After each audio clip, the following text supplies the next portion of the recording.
কালকে সকালে আর কি ঈদের দিন আমরা খুশি মনে করছি আমাদের বেবি নিয়ে যাবো পুরা সুস্থ। কালকে রিলিজ দেওয়ার ডেট।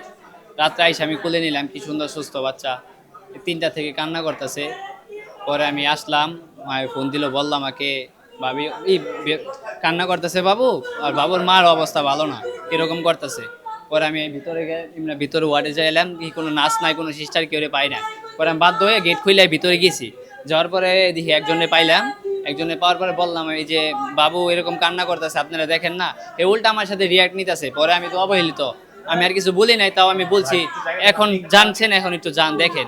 পরে যাওয়ার পর বাচ্চার মা ট্রিটমেন্ট নিল, কিন্তু বাচ্চার মা ট্রিটমেন্ট নেওয়ার পর বাচ্চা যে কান্না করতেছে তাদের মানে কোনো নাই, কিছুই বলে নাই। বাচ্চা 3টা থেকে কান্না করতে করতে 5টা বাজে গেছে গা। ওই সময় আবার আম্মু আমার ফোন দিছে, ফোন দিয়ে বলতেছে কি বাচ্চা তো 2 ঘন্টা করে কান্না করলো, এখন একটু ঘুমাইতেছে। পরে আমি শুনে ভালো লাগলো, আমি নিচে মসজিদে বসা।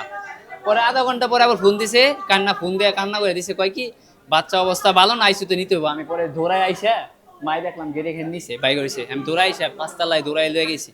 সর্বফার্স্ট আমি আমার বাইক নিয়ে আর কি আমার নিয়ে গেছি। পরে আমার পিছে পিছে হয়ে গেছে।